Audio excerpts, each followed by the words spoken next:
Sejam bem-vindos ao Arquivo Mundial. Aqui, cada episódio é uma viagem profunda pela história, sem atalhos, sem simplificações. Se você quer entender como o mundo foi realmente construído, com suas contradições, violências, escolhas e consequências, já se inscreva no canal e acompanhe os arquivos. No episódio anterior, vimos como a escravidão africana começou a se estruturar no território brasileiro. Agora, avançamos um passo decisivo, porque a escravidão, sozinha, não explica a colonização. Ela precisava de um sistema econômico capaz de sustentar sua expansão contínua. Um sistema que exigisse trabalho constante, disciplina absoluta e produção em larga escala. Esse sistema foi o açúcar. No início do século XVI, o açúcar era um dos produtos mais valiosos da Europa. Não era um item comum, era artigo de luxo, símbolo de status, mercadoria estratégica. Portugal já conhecia seu potencial desde as Ilhas Atlânticas, como Madeira e Açores, mas ali o espaço era limitado. O Brasil, ao contrário, oferecia vastas extensões de terra, clima favorável e acesso direto ao Atlântico. O projeto colonial português começa a se reorganizar a partir dessa constatação. O Brasil poderia ser transformado em uma gigantesca máquina de produção açucareira. Mas produzir açúcar não era simples. Não bastava plantar cana. Era necessário um conjunto complexo de estruturas, pessoas, técnicas e controles. Era necessário o engenho. O engenho não era apenas uma instalação agrícola. Era um organismo inteiro, pensado para funcionar de forma contínua e integrada. Cada parte tinha uma função precisa. Nada era aleatório. Tudo obedecia à lógica da produção. A cana era plantada em grandes extensões de terra. Após o corte, precisava ser rapidamente levada à moenda. O atraso significava perda de qualidade. Na moenda, a cana era esmagada para extrair o caldo. Esse caldo seguia para as casas de fervura, onde era cozido, purificado e transformado em açúcar bruto. Depois, passava pela casa de purgar, onde o produto final ganhava forma para exportação. Tudo isso exigia coordenação perfeita. O engenho não podia parar. Para viabilizar essa estrutura, Portugal estimulou a formação de grandes propriedades. O modelo favorecia quem tinha capital, crédito e ligação direta com comerciantes europeus. Assim surgiram os senhores de engenho, uma elite econômica poderosa, com influência política, social e religiosa. Esses homens não eram apenas produtores. Tornaram-se autoridades locais. Controlavam terras, pessoas e decisões. Em regiões onde o Estado era frágil ou distante, o engenho funcionava como centro de poder. A Casa Grande simbolizava isso. Localizada em posição elevada, dominava visualmente o espaço. Dela partiam ordens, punições, negociações. Abaixo, separada física e simbolicamente, ficava a senzala. Um espaço de confinamento, vigilância e desumanização. O engenho impôs uma nova organização do tempo. A vida passou a ser regulada pela safra, pelo ritmo da produção, pelo funcionamento das máquinas. Não havia pausa durante o período de moagem. O trabalho seguia dia e noite. O corpo humano era submetido a uma exigência constante. Para sustentar esse sistema, a escravidão africana foi intensificada. A demanda por mão de obra cresceu rapidamente. Cada novo engenho significava dezenas ou centenas de pessoas escravizadas a mais.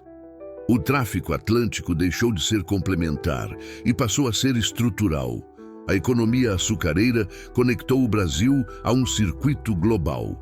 Açúcar produzido aqui era consumido na Europa. Lucros financiavam comerciantes, armadores, autoridades. A colônia tornava-se peça-chave no Império Português. Mas essa prosperidade era profundamente desigual. Enquanto os engenhos enriqueciam seus proprietários, a base do sistema vivia sob violência permanente. A disciplina era mantida por castigos, vigilância e medo. O engenho precisava funcionar sem interrupções e qualquer resistência era vista como ameaça econômica. Mesmo assim, o controle nunca foi total. A tensão era constante.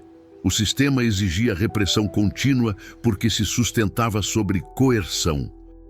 À medida que o açúcar se consolidava como o principal produto colonial, o Brasil deixava de ser apenas uma terra explorada e se transformava em uma colônia estruturada em torno de um único objetivo: produzir para fora, enriquecer poucos e manter muitos submetidos. Essa lógica moldou a sociedade, a política, o espaço urbano e rural. Moldou relações raciais, hierarquias sociais e formas de violência que se tornariam permanentes.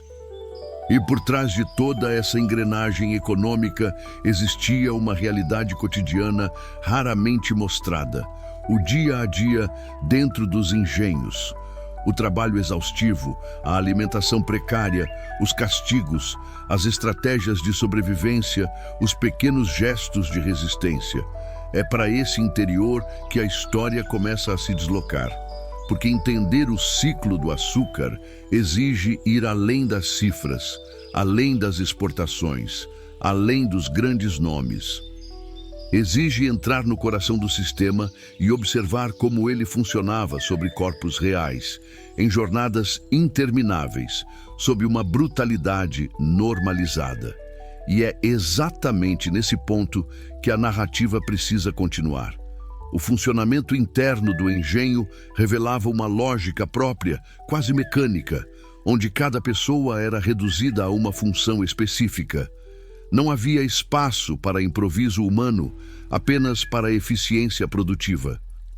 O engenho existia para transformar cana em açúcar, e tudo o que não servisse a esse propósito era descartável.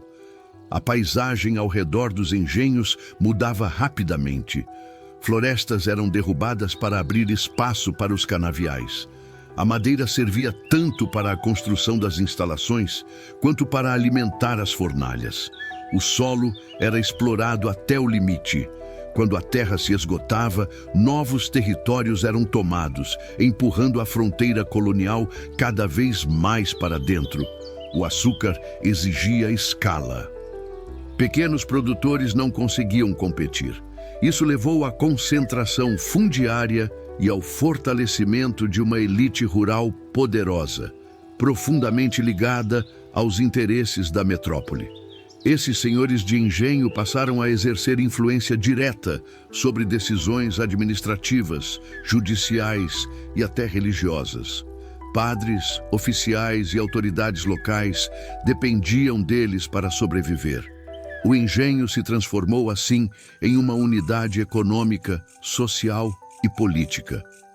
Ali se decidia quem mandava, quem obedecia e quem sofria. Mas o sistema não era estável. Ele vivia sob constante tensão.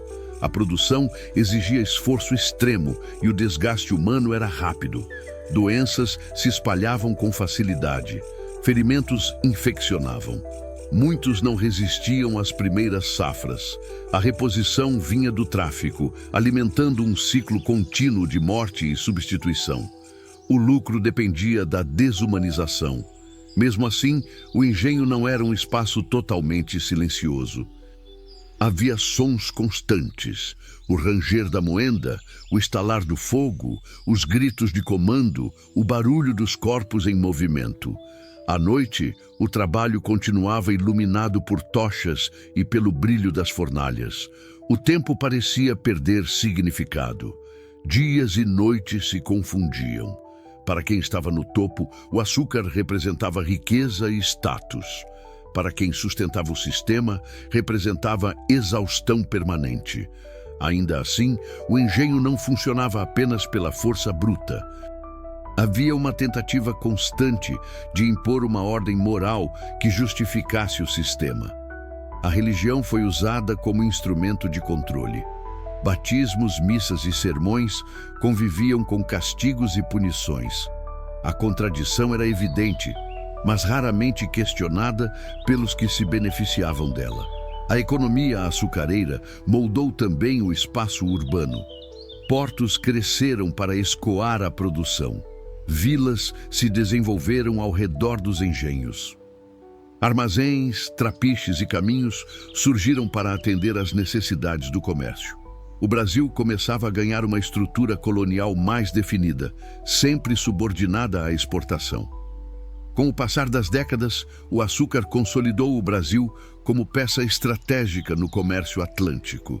O território deixou de ser visto apenas como promessa e passou a ser tratado como investimento. Isso atraiu mais capital, mais colonos, mais conflitos e mais violência. Mas quanto mais o sistema crescia, mais evidente ficava seu custo humano. Dentro dos engenhos, a rotina era marcada pela vigilância constante. Não havia privacidade. O corpo era observado, controlado, punido. Qualquer sinal de desaceleração era interpretado como desafio. A resistência podia ser silenciosa, em pequenos gestos ou aberta, em fugas e rebeliões, mas o risco era sempre alto. O engenho precisava funcionar, sempre. E para garantir isso, criou-se uma cultura de brutalidade cotidiana. Castigos físicos tornaram-se parte do funcionamento normal do sistema. Não eram exceção, eram método.